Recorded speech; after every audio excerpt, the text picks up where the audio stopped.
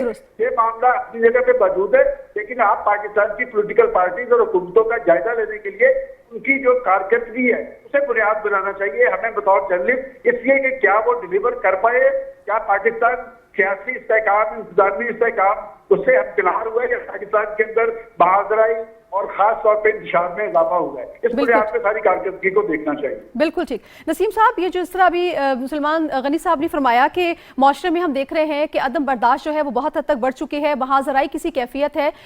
جس معاشی استحکام کی جانب یہ حکومت کوشش کر رہی ہے یا جس کا تقاضا کیا جا رہا ہے جو بہت ضروری ہے پاکستان کے لیے، وہ کیسے ممکن ہو سکے گا اگر سیاسی استحکام نہیں ہوگا سر؟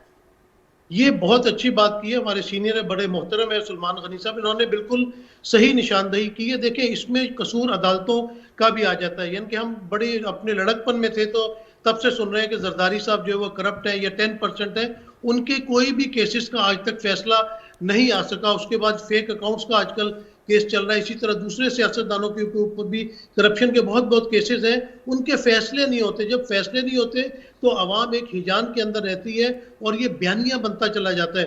آپ دیکھیں کہ جب پی ٹی آئی کی گورنمنٹ تھی اور ہم پریس کانفرنس میں بیٹھتے تھے تو میں شہزاد اکبر صاحب سے اکثر کہتا تھا کہ کیا آپ پریس کانفرنس کر کے یہ کاغذ لہرا کے جو ایک بیانیہ بنایا جاتا ہے، خدا کے واسطے اس کو چھوڑ دیں اور عدالتوں کے اندر جو ہے اس کو پروف کریں. وہاں پہ تو جب آپ کے پروسیکیوٹرز جاتے ہیں، کبھی ان کے پاس کاغذات پورے نہیں ہوتے، کبھی وہ التوا لے لیتے ہیں. تو اس طرح کی چیزیں نہیں ہونی چاہیے. اور انہی وجوہات کے بنا پر پاکستان کے اندر یہ جو نفرت کی سیاست ہے وہ بڑھتی چلی جا رہی ہے. سیاستدانوں کے اوپر اتنے الزامات لگتے ہیں، ان کا فیصلہ کوئی نہیں ہوتا، جس کی وجہ سے ایک ایمبیگٹی رہتی ہے لوگوں کے اندر. تو اگر عدالتیں ان فیصلوں کے جلد از جلد فیصلے کرنے شروع کر دیں ان کیسز کے، تو اس سے بھی بہت کلیئرٹیز جو آ جائیں گی. دوسری طرف آپ نے معاشی حالات کی بات کی. دیکھیں اس وقت سب سے امپورٹنٹ جو معاملہ پاکستان میں وہ معاشی حالات کو درست کرنے کا ہے. اب شہباز شریف صاحب کا ایک ٹریک ریکارڈ بہت اچھا ہے کہ انہوں نے پنجاب کے اندر جس طرح حکومت کی ہے، بڑی ایکٹیولی کام کرتے ہیں، 18 گھنٹے کام کرتے ہیں، ہر چیز کے اندر خود انٹرسٹ لیتے ہیں. تو ان کی اپنی ساری توانائی جو ہے وہ معاشی حالات بہتر کرنے کی طرف لگانی چاہیے. یہ سیاسی انتقام یا اس طرح کی چیزیں نہیں ہونی چاہیے. اور شہباز شریف صاحب نے کہا بھی ہے کہ وہ اس طرح کی چیزیں نہیں کریں گے اور ساری اپنی جو کنسنٹریشن ہے وہ کام کی طرف رکھیں گے. مفتاح اسماعیل صاحب بڑے قابل جو ہے وہ فائنانس کے منسٹر ہیں، ان کو معاشیات کی بہت سمجھ ہے. تو ان کا سارا فوکس جو ہے پاکستان کی معاشی حالات اور جو بے روزگاری پاکستان کے اندر بہت زیادہ بڑھ گئی تھی اس پہ ریلیف دینا چاہیے. ان کو پرائیویٹ جو کمپنیز ہیں، پرائیویٹ ادارے ہیں، ان کو بھی آن بورڈ لینا چاہیے کہ وہ جو اپنے ورکرز ہیں ان کے لیے بہتری پیدا کریں، ان کی سیلریز انکریز کریں تاکہ پاکستان کے اندر ایک خوشحالی آ سکے. ٹیکس نیٹ کو بڑھانا چاہیے. اگر ٹیکس نیٹ کو یہ مزید بڑھائیں گے، جس کی تعریف بھی کی ہے مفتاح اسماعیل صاحب نے، تو اس سے ہمارے پاس ریونیو آئے گا. ہمیں یہ جو قرض لینے کے لیے جاتے ہیں یا ہم کشکول لے کے پوری دنیا میں پھرتے رہتے ہیں، اس کو توڑنا پڑے گا. پاکستان ایک بہت زرخیز ملک ہے. ہمارے ملک میں اگر ایگریکلچر ڈپارٹمنٹ کو ہی توجہ دی جائے تو ہم اپنی ایکسپورٹس بڑھا سکتے ہیں. پوری دنیا میں ہم نے دیکھا ہے، اگر آپ مڈل ایسٹ چلی جائیں تو وہاں پہ جتنی بھی اجناس نظر آئیں گی وہ مختلف ممالک سے آئی ہوئی ہوتی ہیں.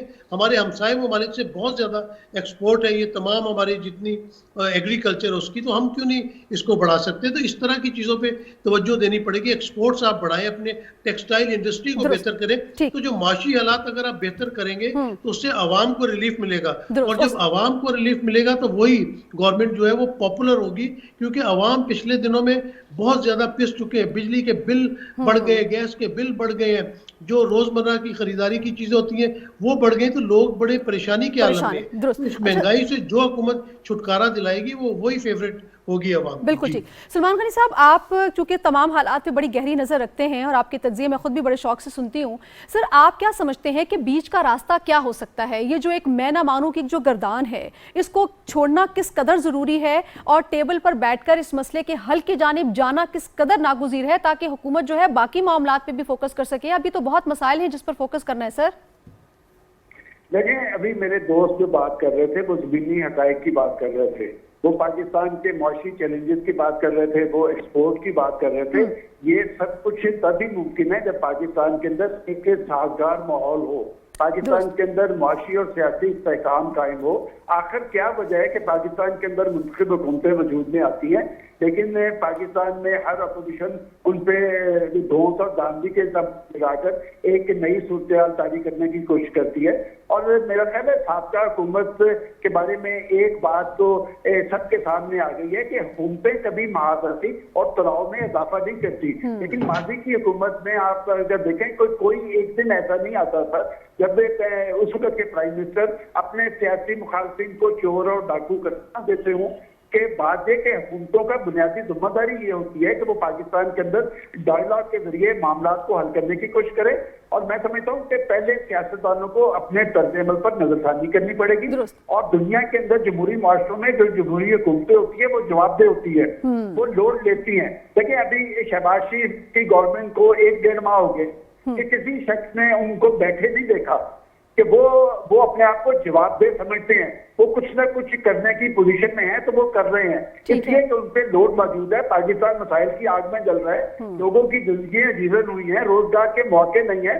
تو آخر اس سارے معاملات کو آگے چلانے کے لیے پاکستان کے اہل سیاست کو سنجیدگی ذات کرنی ہوگی. اور یہ جو الزامات کی سیاست ہے, دیکھیں میں ہمیشہ سے یہ بات کہتا ہوں کہ جس شخص کا اپنا کوئی سیاسی کیس نہیں ہوتا وہ ہمیشہ الزام تراشی کرتا ہے, وہ گالی گلوچ کرتا ہے, وہ معاذرائی میں اضافہ کرتا ہے. اور آج کی صورتحال میں بھی جب ہمیں پھر ایک دفعہ انتخاب طرف بڑھ رہے ہیں تو میں یہ سمجھتا ہوں کہ ماضی کی حکومت ہو یا آج کی حکومت, وہ کم از کم پاکستان کے عوام کو اعتماد میں لے کہ پاکستان کو درپیش بڑے چیلنجز کے لیے ان کے پاس پروگرام کیا ہے.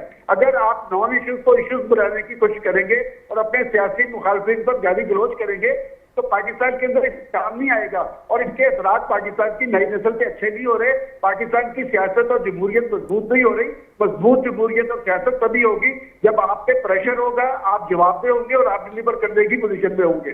بالکل ٹھیک, بالکل صحیح فرمایا آپ نے. آپ دونوں مہمانوں کی اجازت سے میں تھوڑا سا اپنے پروگرام کو آگے لے کے جاؤں گی اور ہم بات کریں گے جس طرح سے ابھی تھوڑی دیر پہلے سلمان غنی صاحب آپ نے فرمایا کہ وزیر اعظم جب سے آئے ہیں ہم ان کو صرف کام کام اور کام کرتا ہی دیکھ رہے ہیں اور وہ ایک دن بھی نہیں بیٹھے ہیں اور اپنی پوری ٹیم کو وہ یہی ہمیں ایڈوائز کرتے ہوئے نظر آئے ہیں کہ اپنی تمام تر توانائیاں عوام کو ریلیف کی فراہمی میں صرف کریں. تو لوڈ شیڈنگ کے حوالے سے ہم نے دیکھا کہ جو پچھلی حکومت 3-4 سال میں نہیں کر پائی وہ 2 ہفتوں میں ہنگامی بنیادوں پر اقدامات کرتے ہوئے لوڈ شیڈنگ کا خاتمہ کیا گیا اور صفر کر دی گئی لوڈ شیڈنگ اور 2500 میگا واٹ اضافی بجلی جو ہے وہ شامل کی گئی جس سے جو بجلی کی پیداواری صلاحیت ہے اس پہ اضافہ ہوا اور صورتحال بہتر ہوئی.